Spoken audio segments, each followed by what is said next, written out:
ওম নমো ভগবতে বাসুদেবায়। আশা করি সবাই ভালো আছেন। আজকে আমরা শ্রীমদ্ভগবদ্গীতার 18টি অধ্যায় এর পূর্ণাঙ্গ আধ্যাত্মিক আলোচনার চেষ্টা করব। আপনারা কয়েকটি মিনিটে ধৈর্য সহকারে শ্রীমদ্ভাগবত গীতা সম্পূর্ণটা শুনুন। নমস্কার, কৃষ্ণা টক্স বাংলা চ্যানেলে আপনাদের স্বাগতম। আজকের ভাবনা শ্রীমদ্ভগবদ্গীতার 18টি অধ্যায়ের পূর্ণাঙ্গ নির্যাস।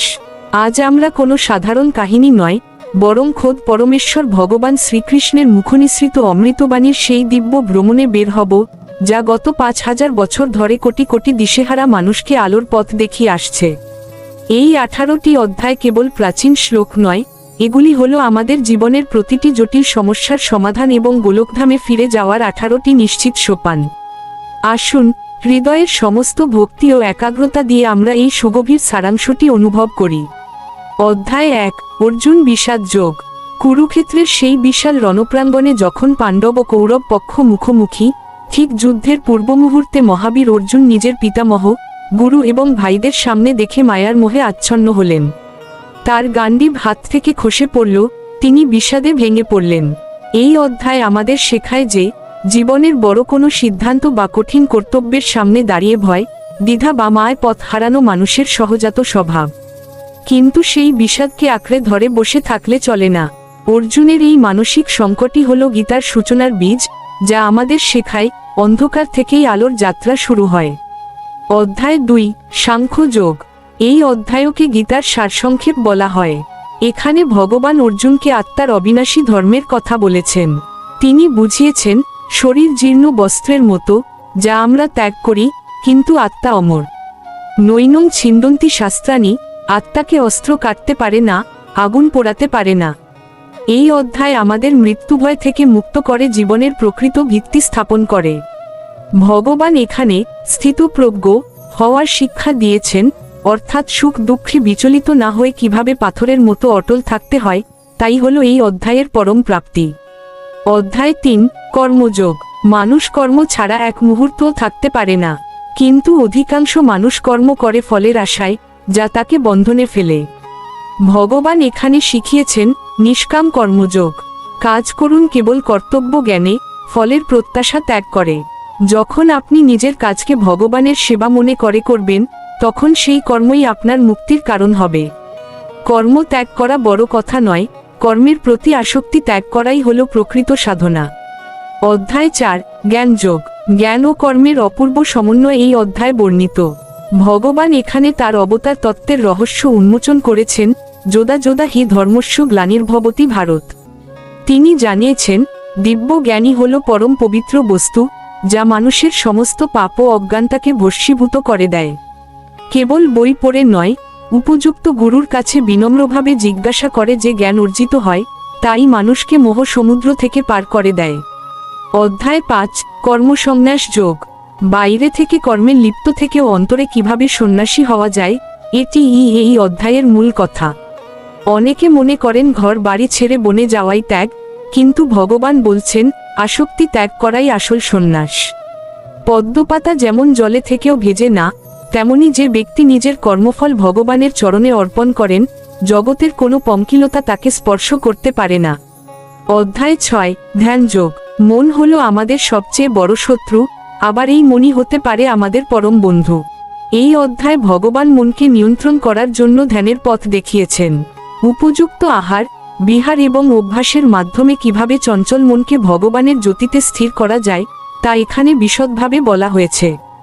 যার মন শান্ত ও একাগ্র, তার কাছে এই জগৎ ব্রহ্মময় হয়ে ওঠে। অধ্যায় 7, জ্ঞান বিজ্ঞান যোগ। এই অধ্যায় ভগবান তার ঐশ্বরিক বিভূতি এবং প্রকৃতির রহস্য ব্যাখ্যা করেছেন। তিনি দেখিয়েছেন যে মাটি, জল, আগুন, বায়ু, আকাশ, মন, বুদ্ধি এবং অহংকার, এই 8টি উপাদানে তার অপরা প্রকৃতি গঠিত। তিনি জানিয়েছেন, জগতে যা কিছু সুন্দর, যা কিছু শক্তিশালী, তার মূলে তিনিই বিরাজমান। এই পরম বিজ্ঞানটি জানলে মানুষের আর কিছু জানার বাকি থাকে না। অধ্যায় 8, অক্ষর ব্রহ্ম যোগ।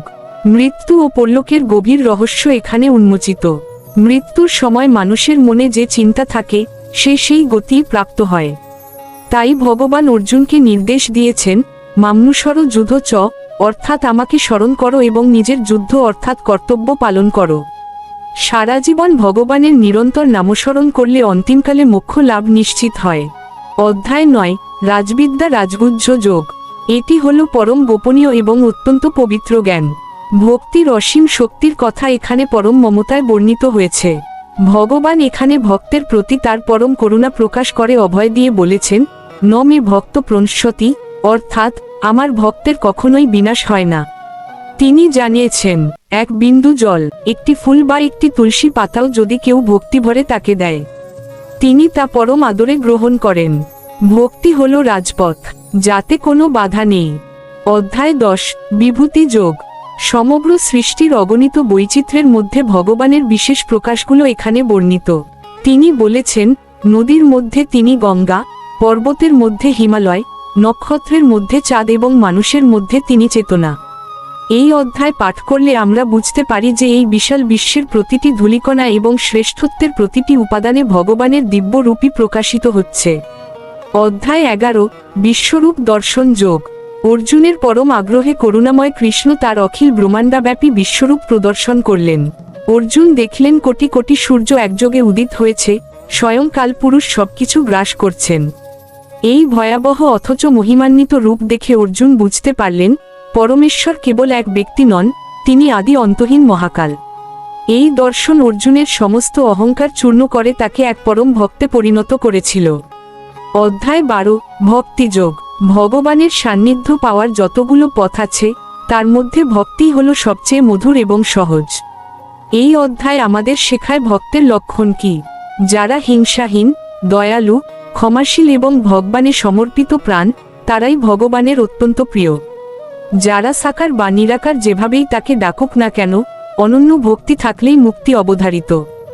অধ্যায় 13, ক্ষেত্র ক্ষেত্রজ্ঞ বিভাগ যোগ। আমাদের এই দেহ হল ক্ষেত্র বা কর্ম করার মাঠ, আর আমাদের অন্তরে যিনি সাক্ষী হিসেবে আছেন, তিনি হলেন ক্ষেত্রজ্ঞ বা আত্মা। এই শরীর ও আত্মার পার্থক্য বুঝতে পারাই হল প্রকৃত প্রজ্ঞা। প্রকৃতি কিভাবে আমাদের চালিত করছে এবং আত্মা কিভাবে ত্রিগুণাতীত হয়ে থাকে, এই সূক্ষ্ম বৈজ্ঞানিক জ্ঞানটি এই অধ্যায় বর্ণিত। অধ্যায় 14, গুণত্রয় বিভাগ যোগ। সত্য, রজ ও তম, এই তিনটি গুণের অদৃশ্য সুতোয় প্রকৃতি আমাদের বেঁধে রেখেছে। আমাদের স্বভাব, খাদ্যাভ্যাস এবং আচরণ এই গুণগুলোর দ্বারাই নির্ধারিত হয়। ভগবান শিখিয়েছেন কিভাবে এই গুণগুলোর ঊর্ধ্বে উঠে গুণাতীত হতে হয়। যিনি গুণের অতীত হতে পারেন, তিনিই কেবল পরমানন্দ লাভ করতে সক্ষম। অধ্যায় 15, পুরুষোত্তম যোগ। এই সংসারকে এক ঊর্ধ্বমূল ও নিম্নশাখা বিশিষ্ট অশ্বত্থ গাছের সাথে তুলনা করা হয়েছে, যার মূল হল স্বয়ং ভগবান। এই মায়াময় গাছের আসক্তি থেকে মুক্ত হওয়ার জন্য বৈরাগ্যের কুঠার প্রয়োজন। ভগবান এখানে নিজেকে পুরুষোত্তম হিসেবে ঘোষণা করেছেন এবং জানিয়েছেন যে জগৎ ও জীবের পরম আশ্রয়স্থল একমাত্র তিনিই। অধ্যায় 16, দৈবাসুর সম্পদ বিভাগ যোগ। আমাদের ভেতরে দুটি শক্তির নিরন্তর লড়াই চলছে, দৈবী এবং আসুরিক। ক্ষমা, শৌচ, অহিংসা ও সত্য হল দৈবী সম্পদ, যা মানুষকে দেবত্বের পথে নিয়ে যায়। অন্যদিকে দম্ভ, দর্প, ক্রোধ ও অজ্ঞানতা মানুষকে পশুর স্তরে নামিয়ে আনে। এই অধ্যায় আমাদের নিজের চরিত্র গঠনের শ্রেষ্ঠ শিক্ষা দেয়। অধ্যায় 17, শ্রদ্ধাত্রয় বিভাগ যোগ। আমাদের ভক্তি, আহার এবং দান সবকিছুই আমাদের অন্তরের শ্রদ্ধার ওপর নির্ভর করে। সাত্ত্বিক আহার ও শ্রদ্ধা আমাদের চিত্ত শুদ্ধ করে, রাজসিক শ্রদ্ধা চঞ্চলতা আনে এবং তামসিক শ্রদ্ধা আমাদের অন্ধকারে ফেলে। ভক্তির ক্ষেত্রে আন্তরিকতা ও শুদ্ধতার গুরুত্ব এই অধ্যায় বিশেষভাবে বলা হয়েছে। অধ্যায় 18, মোক্ষ সংন্যাস যোগ। এটি হল গীতার মহিমা ও উপদেশের সমাপ্তি। এখানে ভগবান 18টি অধ্যায়ের সমস্ত সারাংশ আবার মনে করিয়ে দিয়েছেন। ত্যাগের প্রকৃত অর্থ যে কর্মফল ত্যাগ, তা এখানে স্পষ্ট করা হয়েছে। ভগবানের চূড়ান্ত আশ্বাস, সর্বধর্মান পরিত্যজ্য মামেকং শরণ বর্জ্য, অর্থাৎ সব দুশ্চিন্তা ত্যাগ করে কেবল তার চরণে আত্মসমর্পণ করলেই সব পাপ থেকে মুক্তি এবং পরম শান্তি লাভ হয়। এটি আমাদের জীবনের প্রতিটি পদক্ষেপকে আলোয় ভরিয়ে দেওয়ার এক নিখুঁত মানচিত্র। এই 18টি সোপান পার হতে পারলে মানুষের জীবনে আর কোনো অপ্রাপ্তি থাকে না। আজকের এই পূর্ণাঙ্গ আলোচনা যদি আপনার হৃদয় ভক্তির সামান্যতম প্রদীপ জ্বেলে থাকে, তবেই আমাদের এই পরিশ্রম সার্থক হবে। এই ভিডিওটি আপনার বন্ধু ও পরিবারের সাথে শেয়ার করুন, যাতে এই মহাবাণী প্রতিটি ঘরে ঘরে পৌঁছে যায়। প্রতিদিন রাত ৮টায় জীবনের সত্য ও সুন্দরের সন্ধান পেতে আমাদের চ্যানেলের সাথেই থাকুন। আপনারা শ্রবণ করছিলেন গীতার 18 অধ্যায়ের দিব্য নির্যাস। এই সম্পূর্ণ পরিবেশনাটি পরমেশ্বর ভগবান শ্রীকৃষ্ণের চরণে এবং আপনাদের সবার হৃদয় ভক্তিভরে নিবেদন করলেন আপনাদের একান্ত প্রিয় শ্রী মিলন দেবনাথ। হরে কৃষ্ণ। নমস্কার, কৃষ্ণা টক্স বাংলা চ্যানেলে আপনাদের স্বাগত। আজ আমরা এক অত্যন্ত গভীর বিষয় নিয়ে আলোচনা করব, যা আমাদের যাপিত জীবনের মূলে কুঠারাঘাত করবে। আজকের ভাবনা: প্রকৃতি যখন শিক্ষক আর মানুষ যখন মোহগ্রস্ত ছাত্র। শ্রীমদ্ভগবদ্গীতায় ভগবান শ্রীকৃষ্ণ বলেছেন, এই জগৎ হলো এক মায়ার সংসার। এখানে প্রতিটি জীব তার কর্মফল অনুযায়ী ভ্রমণ করছে। কিন্তু অদ্ভুত এক সত্য হল, প্রকৃতির তুচ্ছ জীবজন্তু বা পাখিরা যে সচেতনতা প্রদর্শন করে, সৃষ্টির শ্রেষ্ঠ জীব হয়েও আমরা তা হারিয়ে ফেলেছি। কেন পাখিরা প্রতিটি প্রহরে জেগে ওঠে আমাদের ডাক দেয়? কেন পক্ষী হয়েও তারা ধন্য, আর আমরা মানুষ হয়েও রিক্ত? আজ সেই পরম সত্যই আমরা অন্বেষণ করব। পাখিদের জাগরণ ও সময়ের নিষ্ঠা। আপনারা কি কখনো গভীর নিস্তব্ধ রাতে নির্জনে প্রকৃতির ডাক শুনেছেন? যখন চারদিক নিঝুম থাকে, যখন গোটা পৃথিবী ঘুমের কোলে ঢলে পড়ে, তখনও কিছু পাখি প্রহরে প্রহরে ডেকে ওঠে। এই যে তাদের সময়ের জ্ঞান, কোনো আধুনিক ঘড়ি বা বিজ্ঞানের যন্ত্র ছাড়াই তারা জানে কখন নিশি অবসান হবে, কখন অরুণোদয় হবে। ভোরের প্রথম আলো ফোটার অনেক আগেই তারা তাদের সুললিত কলকাকলিতে আকাশ বাতাস মুখরিত করে তোলে। এই ডাক আসলে কি? আধ্যাত্মিক ঋষিরা বলেন, এটি কেবল তাদের প্রাকৃতিক ডাক নয়, এটি হলো প্রকৃতির সাথে পরমেশ্বরের এক নিরন্তর ও নিবিড় সংযোগ। তারা প্রতিটি প্রহরে জেগে থেকে যেন উচ্চকণ্ঠে ঘোষণা দেয়, হে জীব, সময় বয়ে যাচ্ছে, আয়ু ফুরিয়ে আসছে, মায়ার ঘুম ত্যাগ করো এবং জেগে ওঠো। তারা যেন ব্রহ্মমুহূর্তের বার্তা নিয়ে আসে, যা আমাদের আধ্যাত্মিক উন্নতির শ্রেষ্ঠ সময়। মানুষের মায়া ও অচেতনার গভীর ঘুম। অথচ সৃষ্টির শ্রেষ্ঠ জীব এবং বিবেকসম্পন্ন হওয়া সত্ত্বেও আমরা মানুষ আজ কি করছি? আমরা কেবল শারীরিক ঘুমে আচ্ছন্ন নই, আমাদের চেতনা আজ মোহের গভীর অন্ধকারে নিমজ্জিত। আমাদের দিনগুলো কেটে যাচ্ছে কেবল আহার, নিদ্রা, ভয় আর মৈথুনের পেছনে। যে সময়টুকু আমাদের পরমেশ্বরের সান্নিধ্য লাভের জন্য ব্যয় করার কথা ছিল, সেই সময়টুকু আমরা জাগতিক দুশ্চিন্তা আর সঞ্চয়ের নেশায় নষ্ট করছি। পক্ষী অবুঝ হয়েও প্রতিটি প্রহরের হিসাব রাখছে, তারা জানে সময়ের মূল্য। কিন্তু আমরা মানুষ হয়েও এই দুর্লভ মনুষ্য জনম বৃথাই কাটিয়ে দিচ্ছি। আমরা ভাবি আমাদের হাতে অফুরন্ত সময় আছে, আজ নয় কাল ভজন করব। অথচ প্রতিটি নিঃশ্বাস আমাদের আয়ু থেকে একটি করে মুহূর্ত কেড়ে নিচ্ছে। আমাদের এই অসতর্কতাই হলো আমাদের আধ্যাত্মিক পতনের মূল কারণ। কেন এই তুলনা? গভীর বিশ্লেষণ। কেন বলা হচ্ছে যে পক্ষী জাগে আর মানুষ ঘুমায়? এর মূল ভাবার্থ অত্যন্ত গভীর। পাখিরা প্রকৃতির নিয়মের অনুগত, তারা কৃত্রিমতা বোঝে না। তারা ঈশ্বরের দেওয়া সময়সূচি মেনে চলে। কিন্তু মানুষ তার অহংকারের বশে নিজেকে প্রকৃতির ঊর্ধ্বে মনে করে এবং কাল বা সময়কে গুরুত্ব দেয় না। আমরা মায়ার রাজ্যে এমন এক মখমলের বিছানা পেতেছি যেখানে মোহ হলো আমাদের নরম বালিশ, অজ্ঞানতা হলো আমাদের ওম দেওয়া কম্বল। এই আরামদায়ক ঘুমে আমরা সম্পূর্ণ ভুলে গেছি আমরা আসলে কে, আমরা কোথা থেকে এসেছি এবং এই দেহান্তরের পর আমাদের গন্তব্য কোথায়। যখন প্রহরে প্রহরে পাখি ডাকে, সে আসলে আমাদের সেই সনাতন ঠিকানার কথা স্মরণ করিয়ে দেয়।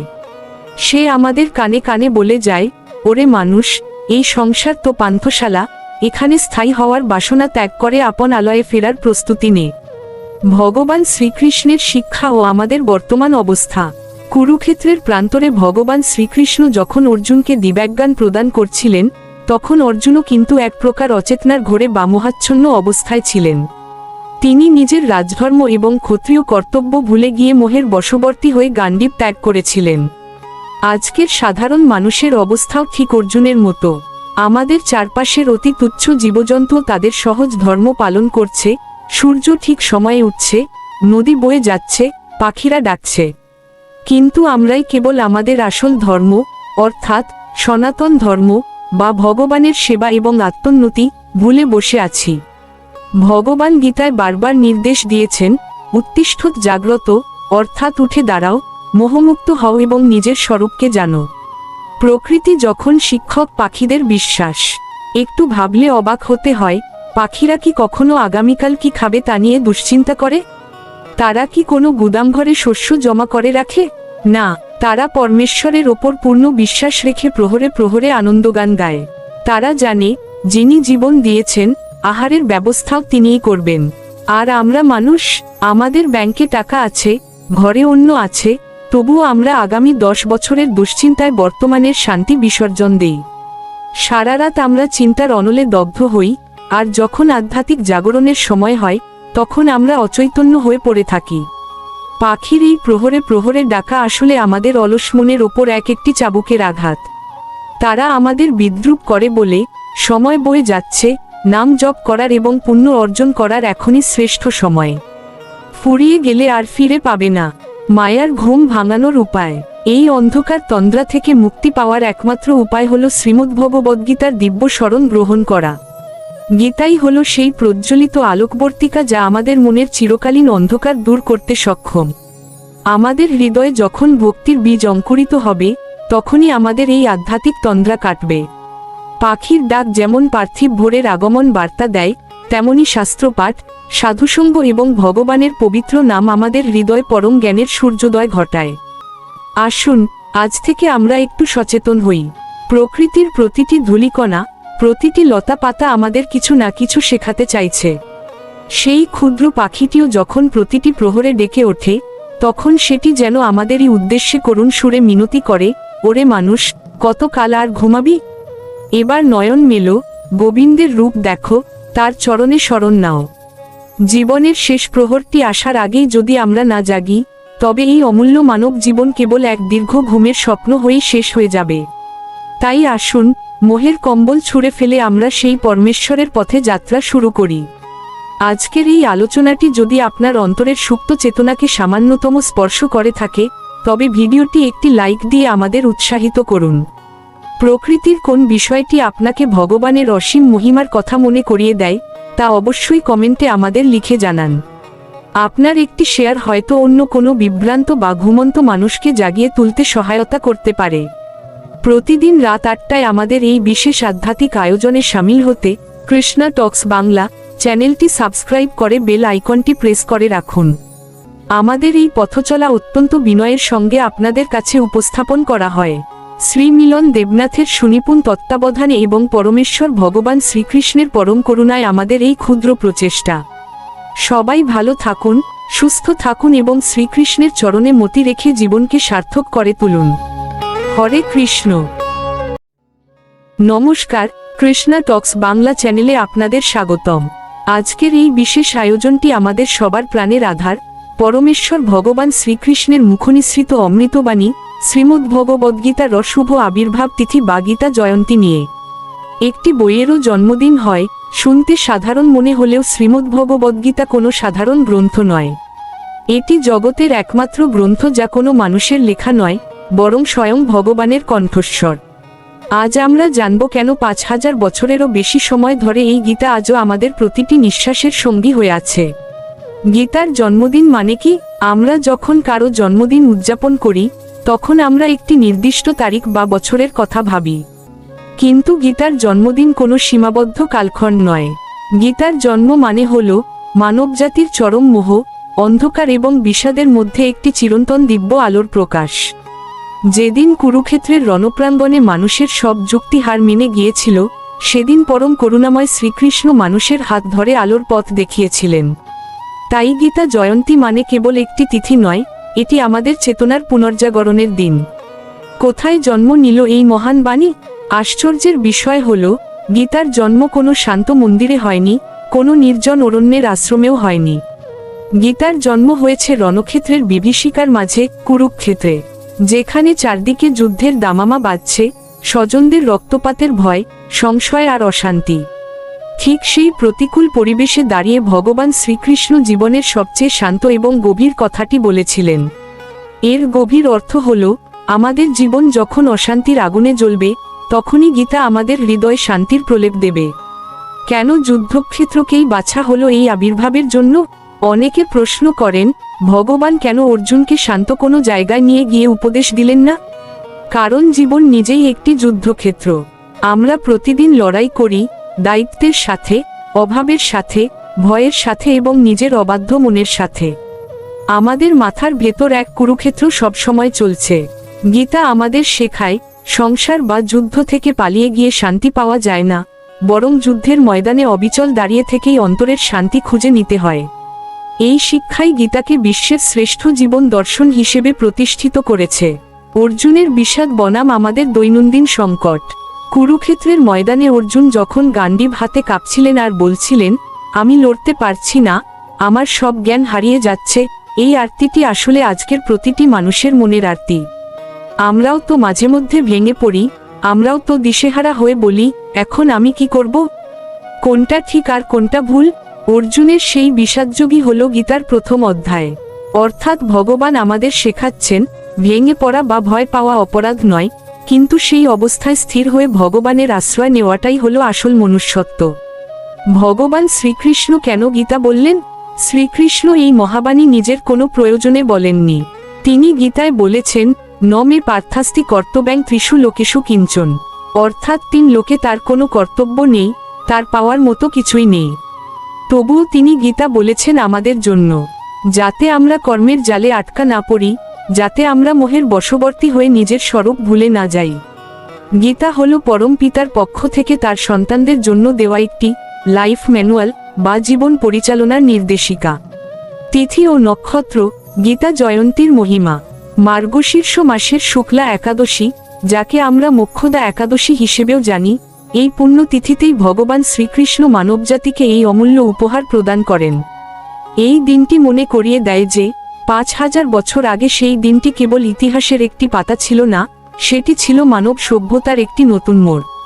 গীতা জয়ন্তীর দিনে যে ব্যক্তি একটি শ্লোক পাঠ করেন বা শ্রবণ করেন, ভগবান তার হৃদয়ে জ্ঞানের প্রদীপ জ্বালিয়ে দেন। ধর্মের গণ্ডি ছাড়িয়ে গীতা সবার জন্য। শ্রীমদ্ভগবদ্গীতা শুধু হিন্দুদের জন্য নয়, শুধু ভারতবর্ষের জন্যও নয়, গীতা প্রতিটি মানুষের জন্য। সূর্যের আলো যেমন কোনো নির্দিষ্ট ধর্মের ওপর পড়ে না, গীতার গানও তেমনি সর্বজনীন। এটি কেবল উপাসনা করার ধর্মগ্রন্থ নয়, এটি হলো জীবন যাপন করার বিজ্ঞান। পৃথিবীর বড় বড় বিজ্ঞানী, দার্শনিক এবং চিন্তাবিদরা স্বীকার করেছেন যে জীবনের চরম সংকটে গীতা তাদের পথ দেখিয়েছে। গীতা মানুষকে ধার্মিক হওয়ার আগে একজন সার্থক মানুষ হতে শেখায়। গীতার প্রথম পাঠ, আত্মার অবিনাশী সত্য। গীতার মূল শিক্ষার শুরুই হয়েছে এই অমোঘ বাণী দিয়ে, তুমি এই নশ্বর শরীর নও। ভগবান বুঝিয়েছেন, বাসাংসী জীর্ণানি যথা বিহায়। যেমন আমরা পুরনো কাপড় বদলে নতুন কাপড় পরি, আত্মাও তেমনি পুরনো শরীর ত্যাগ করে নতুন শরীরে প্রবেশ করে। এই একটি গভীর সত্য যদি আমরা অনুধাবন করতে পারি, তবে মৃত্যু ভয়, শোক আর হারানোর বেদনা আমাদের আর স্পর্শ করতে পারবে না। জীবনের অর্ধেক অশান্তি তো এই দেহের মায়াতেই লুকিয়ে আছে, যা গীতা এক নিমেষে কাটিয়ে দেয়। কর্মযোগ, আসক্তিহীন জীবনের জয়গান। গীতার হৃদয়ে আছে কর্ম। ভগবান বলেছেন কর্ম ছাড়া কেউ এক মুহূর্তও থাকতে পারে না, কিন্তু আমরা কর্ম করি ফলের আশায়, আর ফল মনের মতো না হলে আমরা ভেঙে পড়ি। শ্রীকৃষ্ণ শিখিয়েছেন, কর্মণ্যেবাধিকারস্তে মা ফলেষু কদাচন। অর্থাৎ কর্ম করার অধিকার তোমার আছে, কিন্তু ফলে তোমার অধিকার নেই। এই নিষ্কাম কর্মের শিক্ষা আমাদের শেখায় কিভাবে ভারমুক্ত হয়ে কাজ করা যায়।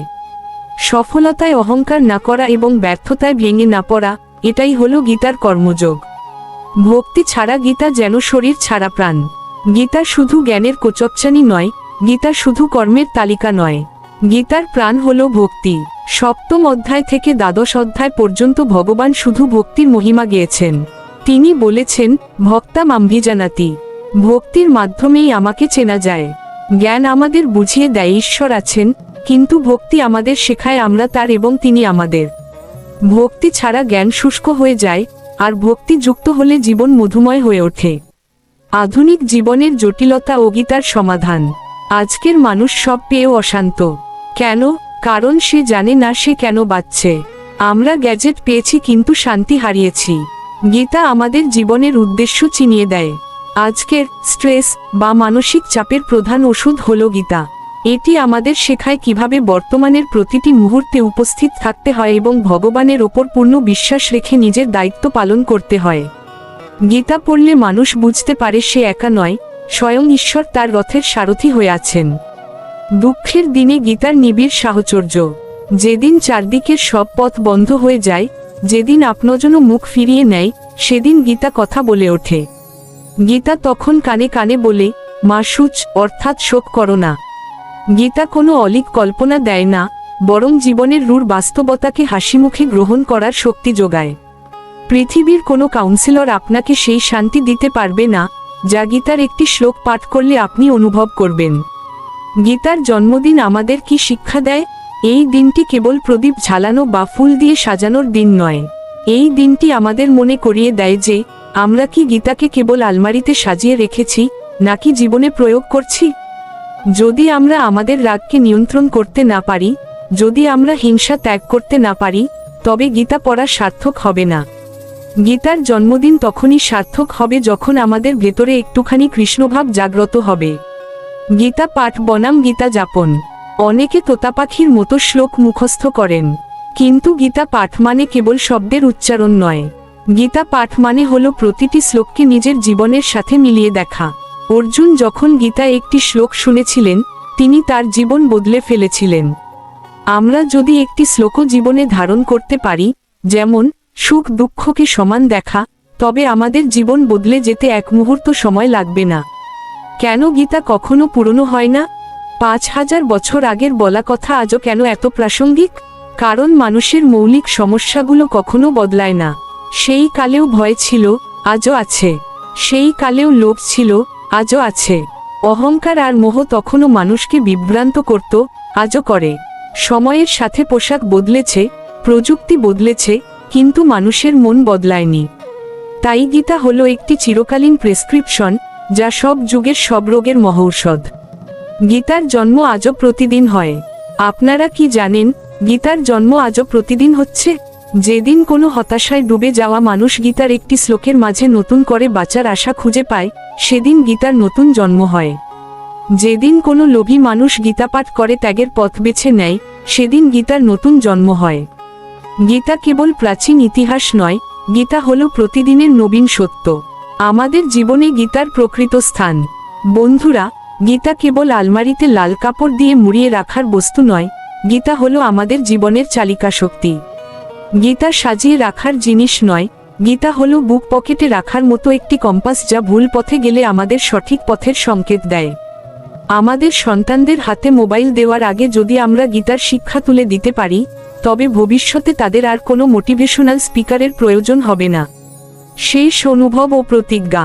আজ গীতার এই শুভ জন্মদিনে আসুন আমরা সবাই একটি বিশেষ প্রতিজ্ঞা করি। আসুন আমরা গীতাকে কেবল পূজা না করে জীবনে ধারণ করার চেষ্টা করি। দিনে অন্তত একটি করে শ্লোক পড়ি এবং তার অর্থ নিয়ে মনন করি। যদি আপনার হৃদয় শ্রীকৃষ্ণের বাণীতে সিক্ত হয়, তবে এই গীতা জয়ন্তীর উদযাপন সার্থক হবে। মনে রাখবেন, গীতাই হলো সেই রথ যা আমাদের মায়ার জগৎ থেকে গোবিন্দের অভয় চরণে পৌঁছে দেবে। আজকের এই পুণ্যময় আলোচনাটি যদি আপনার অন্তরে ভগবানের ভক্তির সঞ্চার করে থাকে, তবে ভিডিওটি একটি লাইক দিন। গীতার কোন শ্লোকটি আপনার জীবন বদলে দিয়েছে বা আপনার সবচেয়ে প্রিয়, তা কমেন্টে আমাদের লিখে জানান। আপনার একটি শেয়ার হয়তো কোনো পথভ্রষ্ট মানুষের মনে আশার আলো জ্বালাতে পারে। প্রতিদিন রাত 8টায় আমাদের এই বিশেষ আধ্যাত্মিক আয়োজনে শামিল হতে কৃষ্ণা টক্স বাংলা চ্যানেলটি সাবস্ক্রাইব করে বেল আইকনটি প্রেস করে রাখুন। আমাদের এই পথচলা অত্যন্ত বিনয়ের সঙ্গে আপনাদের কাছে উপস্থাপন করা হয় শ্রী মিলন দেবনাথের সুনিপুণ তত্ত্বাবধানে এবং পরমেশ্বর ভগবান শ্রীকৃষ্ণের পরম করুণায় আমাদের এই ক্ষুদ্র প্রচেষ্টা। সবাই ভালো থাকুন, সুস্থ থাকুন এবং শ্রীকৃষ্ণের শরণাগত হয়ে জীবন কাটান। হরে কৃষ্ণ। নমস্কার, কৃষ্ণা টক্স বাংলা চ্যানেলের সকল সুহৃদ ও ভক্তমণ্ডলীকে জানাই আন্তরিক প্রীতি ও শুভেচ্ছা। আজ আমাদের আলোচনার মূল সুর হল হৃদয় হৃদয় মধুর মিলন।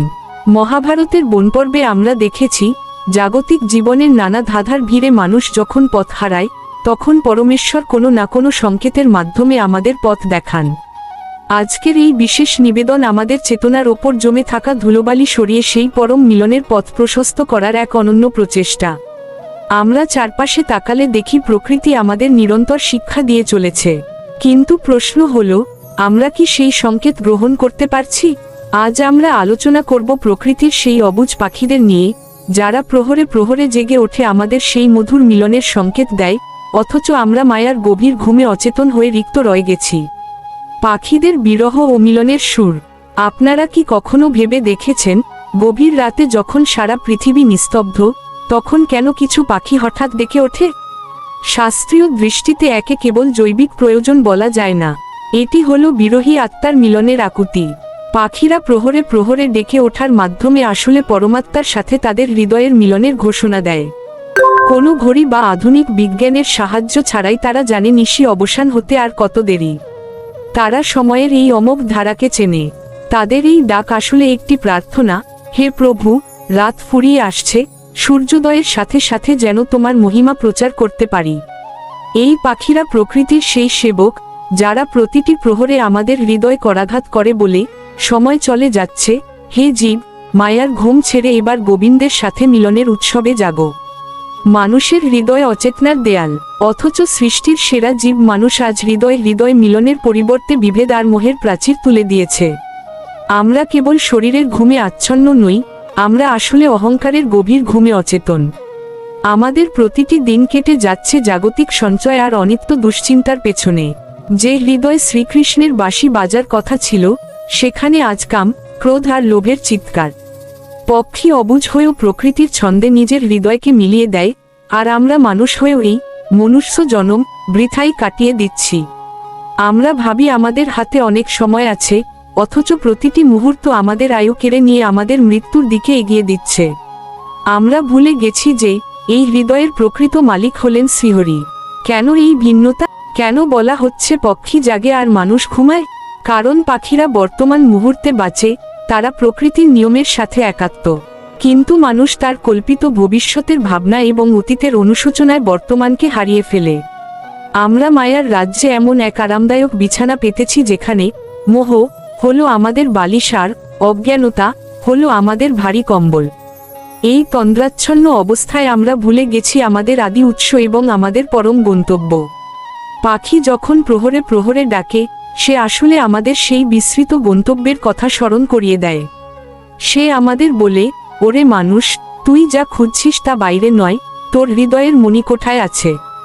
জাগো, তবেই তো সেই মধুর মিলন সম্ভব হবে। শ্রীমদ্ভগবদ্গীতায় আমরা দেখি, অর্জুন যখন কুরুক্ষেত্রের রণক্ষেত্রে বিষাদগ্রস্ত হয়ে পড়েছিলেন, তিনিও কিন্তু এক মায়ার ঘুমে আচ্ছন্ন ছিলেন। তিনি ভুলে গিয়েছিলেন তার শাশ্বত ধর্ম। ভগবান শ্রীকৃষ্ণ তখন তাকে জ্ঞানের মাধ্যমে জাগিয়ে তুলেছিলেন। আমাদের অবস্থাও ঠিক তেমনি। আমাদের চারপাশের অতি সামান্য জীবজন্তুও তাদের নির্দিষ্ট ধর্ম পালন করে প্রকৃতির সাথে মিলেমিশে আছে। কিন্তু আমরা মায়ার মোহে পড়ে আমাদের আসল ধর্ম, অর্থাৎ ভগবানের সেবা এবং আত্মোন্নতি, পুরোপুরি ভুলে বসে আছি। আমাদের হৃদয় কৃষ্ণের সাথে সেই মধুর মিলন তখনই ঘটবে যখন আমরা অর্জুনের মতো মোহ ত্যাগ করে বলবো, করিষ্যে বচন তব, আমি তোমার নির্দেশ পালন করব। নিশ্চিন্ত পাখির শিক্ষা ও মানুষের দুশ্চিন্তা। একবার তাকিয়ে দেখুন ওই ডালের পাখিটির দিকে। সে কি আগামীকালের খাবারের জন্য দুশ্চিন্তা করে? সে কি কোনো ভাণ্ডার গড়ে তোলে?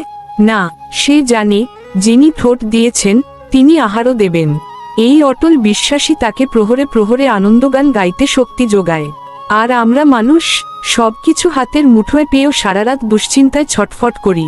যখন জাগার সময় হয়, অর্থাৎ ব্রহ্মমুহূর্তে যখন ভজনের সময় হয়, তখন আমরা অবসাদে অচেতন হয়ে পড়ে থাকি। পাখির এই প্রহরে প্রহরে ডাকা আমাদের জন্য একটি আধ্যাত্মিক চাবুক। এটি আমাদের অলস মনকে আঘাত করে বলে যে সময় বয়ে যাচ্ছে, নাম জপ করার এবং পুণ্য অর্জন করার এখনই শ্রেষ্ঠ সময়। ফুরিয়ে গেলে কেবল হাহাকারই অবশিষ্ট থাকবে। হৃদয় মিলন ঘটানোর উপায় কি? এই অচেতনার ঘুম ভাঙাতে হলে আমাদের শাস্ত্রের স্মরণ নিতে হবে। গীতাই হলো সেই আলোকবর্তিকা যা আমাদের হৃদয়ের অন্ধকার কোণগুলোকে আলোকিত করতে পারে। যখন আমাদের ভেতরে অকৃত্রিম ভক্তি জাগ্রত হবে, তখনই আমাদের এই আধ্যাত্মিক তন্দ্রা কাটবে। পাখির ডাক যেমন ভোরের আগমন বার্তা দেয়, তেমনি শাস্ত্রপাঠ এবং ভগবানের নাম আমাদের হৃদয় জ্ঞানের সূর্যোদয় ঘটায়। তখনই আমরা অনুভব করি হৃদয় হৃদয় সেই মধুর মিলন, যেখানে পরমাত্মা আর জীবাত্মা এক হয়ে যায়। উপলব্ধি। আসুন, আজ থেকে আমরা প্রকৃতির এই নীরব ভাষাকে বোঝার চেষ্টা করি। প্রতিটি পাখি, প্রতিটি প্রভাত আমাদের এক নতুন সুযোগ দেয়। সেই তুচ্ছ পাখিটিও যখন প্রহরে প্রহরে ডেকে ওঠে, তখন সেটি যেন আমাদের অন্তরে প্রতিধ্বনিত হয়, ওরে মানুষ, কত কাল আর ঘুমাবি? এবার নয়ন মেলো, গোবিন্দের রূপ দেখো, তার নামামৃত পান করো। জীবনের অন্তিম প্রহরটি আসার আগে যদি আমরা সচেতন না হই, তবে এই দুষ্প্রাপ্য মানব জন্ম কেবল বিফল স্বপ্নেই পর্যবসিত হবে। সমাপ্তি নিবেদন। আজকের এই হৃদয় হৃদয় মধুর মিলন এর আলোচনাটি যদি আপনার অন্তরের সুপ্ত চেতনাকে একটুও নাড়া দিয়ে থাকে, তবে ভিডিওটি একটি লাইক দিয়ে আমাদের সাথে যুক্ত থাকুন। প্রকৃতির কোন রূপটি আপনাকে ভগবানের কথা বেশি মনে করিয়ে দেয়, তা আমাদের কমেন্টে জানান। আপনার একটি শেয়ার হয়তো অন্য কোনো বিভ্রান্ত হৃদয়কে শ্রীকৃষ্ণের পথে ফিরিয়ে আনতে সাহায্য করবে। প্রতিদিন রাত 8টায় আমাদের এই বিশেষ আধ্যাত্মিক আয়োজনে শামিল হতে কৃষ্ণা টক্স বাংলা চ্যানেলটি সাবস্ক্রাইব করে বেল আইকনটি প্রেস করে রাখুন। আমাদের এই পথচলা অত্যন্ত বিনয়ের সঙ্গে আপনাদের কাছে উপস্থাপন করা হয় শ্রী মিলন দেবনাথের সুনিপুণ তত্ত্বাবধানে এবং পরমেশ্বর ভগবান শ্রীকৃষ্ণের পরম করুণায় আমাদের এই ক্ষুদ্র প্রচেষ্টা। সবাই ভালো থাকুন, সুস্থ থাকুন এবং শ্রীকৃষ্ণের চরণে আত্মনিবেদন করে আনন্দময় জীবন কাটান। হরে কৃষ্ণ। নমস্কার, কৃষ্ণা টক্স বাংলা চ্যানেলে আপনাদের স্বাগতম। আজ আমরা অত্যন্ত গভীর এবং জীবনমুখী একটি বিষয় নিয়ে আলোচনা করব, যা আমাদের প্রতিটি পদক্ষেপে বিভ্রান্ত করে, অথচ যার রহস্য উদ্ঘাটন করতে পারলেই আমরা প্রকৃত শান্তির সন্ধান পেতে পারি। আজকের ভাবনা, মায়ার কুয়াশা ও অমরত্বের আলোকবর্তিকা। আমরা আমাদের চারপাশের এই দৃশ্যমান জগতে যা কিছু দেখছি, সুখ দুঃখ, মান অভিমান, ধন সম্পদ, তার প্রায় সবটাই আসলে মায়ার এক নিপুণ খেলা। শাস্ত্র মতে যা নেই অথচ যা প্রতীয়মান হয়, তাই মায়া। আমরা এই নশ্বর জগৎকে ধ্রুব সত্য বলে মনে করি, আর এখানেই আমাদের জীবনের সমস্ত অশান্তির শুরু। শ্রীমদ্ভগবদ্গীতার 7ম অধ্যায়ের 14 নম্বর শ্লোকে পরমেশ্বর ভগবান শ্রীকৃষ্ণ স্বয়ং মায়ার স্বরূপ ব্যাখ্যা করেছেন। তিনি বলেছেন, দৈবী হেষা গুণময়ী মম মায়া দূরত্বয়া মামেব যে প্রপদ্যন্তে মায়ামেতাং তর্মন্তিতে। অর্থাৎ আমার এই ত্রিগুণাতিকা, সত্য, রজ ও তম গুণ সম্পন্ন দৈবী মায়া অত্যন্ত শক্তিশালী এবং একে অতিক্রম করা সাধারণ মানুষের পক্ষে প্রায় অসম্ভব। কিন্তু যারা একাগ্র চিত্তে একমাত্র আমার শরণাগত হন, তারাই কেবল এই দুস্তর মায়াসাগর পাড়ি দিতে সক্ষম হন। এখানে একটি প্রশ্ন জাগতে পারে, কেন এই মায়াকে দৈবী এবং দূরত্বয়া বলা হয়েছে? কারণ এই মায়া স্বয়ং ভগবানেরই শক্তি। যেমন সূর্যের আলো ছাড়া অন্ধকারকে বোঝা সম্ভব নয়, তেমনি ভগবানের এই বহিরঙ্গা শক্তি মায়া ছাড়া তার অন্তরঙ্গা শক্তির মহিমা বোঝা কঠিন। এই মায়া আমাদের দুটি প্রধান আবরণে বেঁধে রাখে। একটি হল আরণাতিকা শক্তি, যা আমাদের প্রকৃত স্বরূপকে ঢেকে রাখে, এবং অন্যটি হল বিক্ষেপাতিকা শক্তি, যা আমাদের নশ্বর দেহের সাথে আত্মাকে গুলিয়ে ফেলে এই জগতের বিষয়ের প্রতি আসক্ত করে তোলে। আমরা কেন বারবার শোক আর মোহগ্রস্ত হই? শ্রীমদ্ভগবদ্গীতায় ভগবান বুঝিয়েছেন যে আমাদের দুঃখের মূল কারণ হল অজ্ঞানতা। আমরা ভাবি এই দেহটাই আমি, এই পরিবারই আমার সব, এই সঞ্চিত অর্থই আমার শেষ রক্ষা। কিন্তু শাস্ত্র বলছে, এই দেহ পঞ্চভূতে বিলীন হবে, কিন্তু এর ভেতরে থাকা অবিনাশী আত্মা অমর। শ্রীমদ্ভগবদ্গীতার 2য় অধ্যায় বলা হয়েছে, আত্মা কখনো জন্মায় না বা মরে না। অথচ মায়ার প্রভাবে আমরা এই পরিবর্তনশীল জগতের ধ্বংসশীল বস্তুকে আঁকড়ে ধরে অমর হতে চাই। এটি যেন কুয়াশার মধ্যে পথ চলার মতো, যেখানে গন্তব্য অস্পষ্ট থাকে। অমরত্বের পথ কোনো অলৌকিক বা দুর্গম অরণ্যের পথ নয়, এটি হলো অন্তরের শুদ্ধিকরণ। যখন আমরা বুঝব যে আমরা এই দেহের দাতা নই, আমরা কেবল আত্মার বাহক মাত্র, তখনই মায়ার বাঁধন শিথিল হতে শুরু করবে। শ্রীমদ্ভগবদ্গীতার 15তম অধ্যায় ভগবান এই মায়াম জগৎকে একটি উল্টো অশ্বত্থ গাছের সাথে তুলনা করেছেন, যার মূল উপরের দিকে এবং শাখাগুলো নিচের দিকে। এই গাছের আসক্তি ছেদন করতে প্রয়োজন ত্যাগের এবং ভক্তিরূপ কুঠার। আমাদের প্রতিদিনের জীবনে যখন কোনো বিপদ আসে, তখন আমরা বিচলিত হয়ে পড়ি। মনে রাখবেন, প্রতিটি পরিস্থিতি আসলে ভগবানের পক্ষ থেকে একটি পরীক্ষা। আমরা কি পরিস্থিতির দাসে পরিণত হচ্ছি, নাকি সেই সঙ্গেও পরমাত্মার শরণ নিতে পারছি? ভক্তিযোগ আমাদের শেখায় কিভাবে পদ্মপাতার জলের মতো এই জগতে থেকেও নির্লিপ্ততা থাকা যায়। যেমন পদ্মপাতা জলে থাকে কিন্তু জল তাকে স্পর্শ করতে পারে না, তেমনি ভক্ত মায়ার জগতে থেকেও ভক্তির দ্বারা সুরক্ষিত থাকেন। মায়ার এই অন্ধকার থেকে মুক্ত হয়ে সত্যের আলোতে পৌঁছাতে হলে আমাদের প্রাত্যহিক জীবনে কিছু পরিবর্তন আনা প্রয়োজন। নিয়মিত শাস্ত্র পাঠ, ভগবানের নাম জপ এবং নিঃস্বার্থ সেবা আমাদের চেতনাকে উচ্চতর স্তরে নিয়ে যায়। যখন আমরা হৃদয়ের সবটুকু আকুতি দিয়ে বলি, হে কৃষ্ণ, আমি তোমার শরণাগত, তখন মায়ার পর্দা উন্মোচিত হয় এবং হৃদয় অমরত্বের আলোকবর্তিকা জ্বলে ওঠে। আজকের এই আলোচনা যদি আপনার অন্তরে বিন্দুমাত্র ভাবনার উদ্রেক করে থাকে, তবে আমাদের এই প্রয়াস সার্থক। মায়া ও মুক্তি নিয়ে আপনার কোনো ব্যক্তিগত উপলব্ধি বা জিজ্ঞাসা থাকলে আমাদের কমেন্ট বক্সে অবশ্যই জানাবেন। সনাতন ধর্মের সূক্ষ্ম তত্ত্বগুলো সাধারণ মানুষের কাছে পৌঁছে দেওয়াই আমাদের লক্ষ্য। আপনার কোনো বিশেষ প্রশ্ন থাকলে তা লিখুন, আমরা পরবর্তী ভিডিওতে সেই বিষয়ে শাস্ত্রীয় আলোকপাত করার চেষ্টা করব। এই ধরনের গভীর আধ্যাত্মিক আলোচনা এবং শাস্ত্রীয় জ্ঞান লাভের জন্য আমাদের চ্যানেলটি সাবস্ক্রাইব করে সঙ্গে থাকুন। ভিডিওটি ভালো লাগলে লাইক করুন এবং আপনার প্রিয়জনদের সাথে শেয়ার করে ধর্মের এই বাণী ছড়িয়ে দিন। মনে রাখবেন, প্রতিদিন রাত 8টায় কৃষ্ণা টক্স বাংলা চ্যানেলে আমাদের পূর্ণাঙ্গ ধর্মীয় আলোচনা প্রচারিত হয়। জীবনের অস্থিরতা কাটিয়ে আধ্যাত্মিক প্রশান্তি লাভ করতে প্রতিদিন আমাদের এই আলোচনার সঙ্গ নিন। সবাই ভালো থাকুন, সুস্থ থাকুন এবং সবসময় কৃষ্ণ ভাবনায় নিমগ্ন থাকুন। আজকের আলোচনার ইতি টানছি এই আশায় যে আপনি আপনার জীবনের প্রতিটি পদক্ষেপে সত্যের আলোকবর্তিকার দেখা পাবেন। পুরো আলোচনায় আপনাদের সঙ্গে ছিলাম আমি, শ্রী মিলন দেবনাথ। হরে কৃষ্ণ।